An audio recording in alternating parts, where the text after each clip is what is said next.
King Charles III has been diagnosed with cancer and is undergoing treatment. Everybody is wishing him well and hoping that he comes back fully healthy, but there are also many questions. What does happen if things get worse? So we're going to talk today about King Charles's health and the different types of scenarios that could come up if things don't get better. Number one, could King Charles abdicate and give the throne to Prince William, who will become King William V? Should the king temporarily be unable to fulfill his duties and Parliament decides that there needs to be a regent, that would also be Prince William temporarily.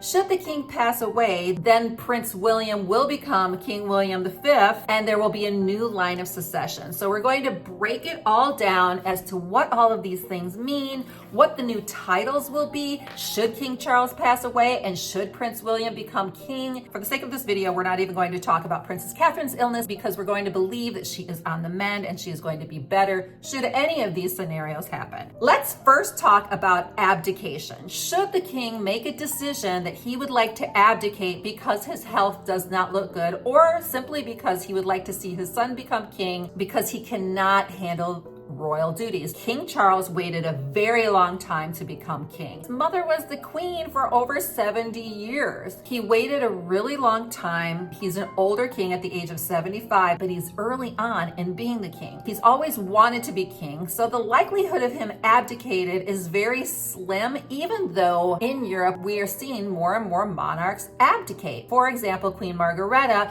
of Denmark recently abdicated after being the monarch for 50 years, and she handed off the throne to her son, who is now King Frederick. The last time there was an abdication in the UK was in 1936, when Queen Elizabeth's uncle, King Edward VIII, was pretty much forced to abdicate because of his love for twice divorced Wallis Simpson. With that abdication, that made room for Queen Elizabeth and also King Charles to become the king. He is literally a king because of an abdication down in his family line. King Charles probably would not want to abdicate. He's got many things that he would like to do prior to that, and it's so early on that it's probably frustrating to him that he cannot accomplish that. But should he abdicate, this is what will happen. He can choose to abdicate on his own, but he would need Parliament's approval, and most likely if he chooses to abdicate on his own, Parliament will approve it. There was Juan Carlos I of Spain who abdicated in 2014. There were controversies, and that is why he abdicated. If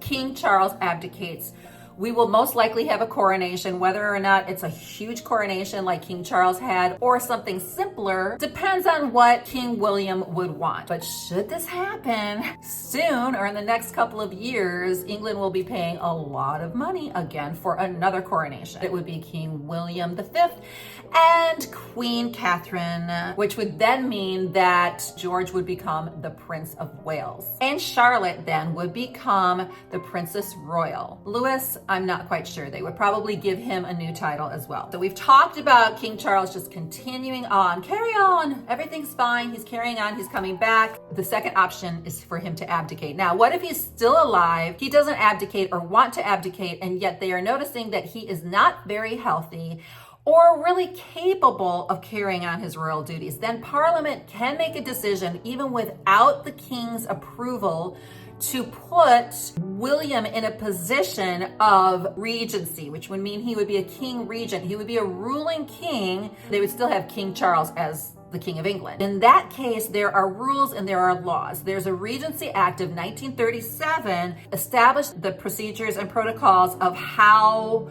that would go down, whether a king's mental or physical illness has incapacitated him.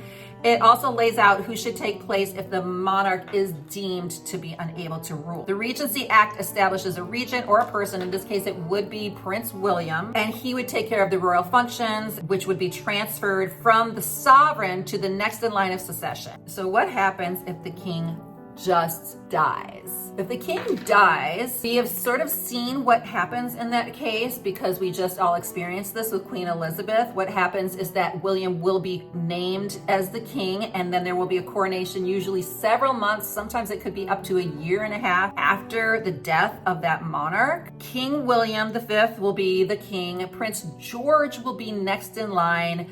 as the first in line of succession at a very young age. And then the Princess Royal will be Princess Charlotte, and then we will have Prince Louis, and then we will have Harry, who will be moved up in the line of succession. Princess Catherine will be the queen consort. Let's say something would happen to William then. In that particular case, George would still be considered the first in line and the king. However, they would need to assign somebody of age in the line of succession to be able to rule and make those decisions. In that case, technically that would be Prince Harry. Although many people think that, oh no, that will never happen because they will not allow that to happen with Harry, since he has recently said that he might become a US citizen and he stepped down from his duties. Not that we need to think about this much, because 2 kings would need to pass away for Harry to become the king, at least temporarily, because Harry would not be able to hand off the royal line to his kids unless all of the Wales kids passed away. In that case, that would be a whole other thing and most likely not to happen. But the most famous case of a regency was during the 19th century and the mental incapacitation of King George III. So in his place, his eldest son George was appointed Prince Regent, and when George III died, the regent became King George IV in his own right. And under the 1937 Regency Act, the regent, unless otherwise disqualified, is the next person in line of succession. Prince Harry is the 5th in line of succession, but of those 5 royal family members, only 2 are over the age of 18, Prince William and Prince Harry. So that means that he is currently the 2nd in line to be regent. And if King Charles were to become permanently incapacitated due to ill health, then William would be appointed regent.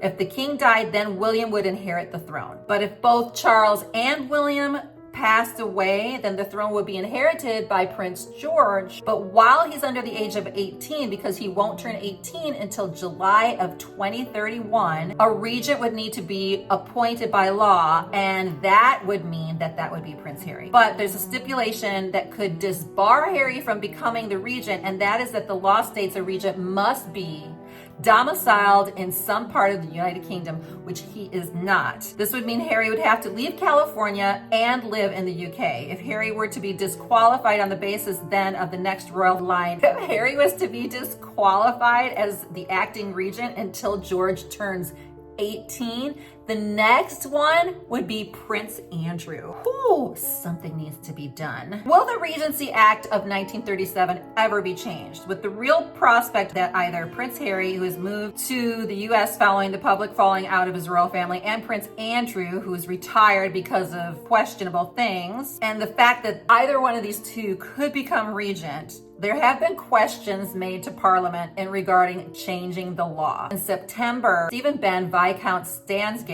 asked the House of Lords whether the government was happy to continue with the situation where the councils of state and regency powers may be exercised by the Duke of York or the Duke of Sussex, one of whom has left public life and the other whom has left the country. He raised the idea that King Charles should be consulted about changing the Regency Act to mitigate this possibility. And the government's response was of interest because it did not dismiss a potential change. They would always consider the arrangements are needed to ensure resilience of our constitutional arrangements. There's no plans yet regarding this Regency change. It's far-fetched because King Charles would have to pass away. He'd have to pass away before George was 18, and Prince William would have to pass away.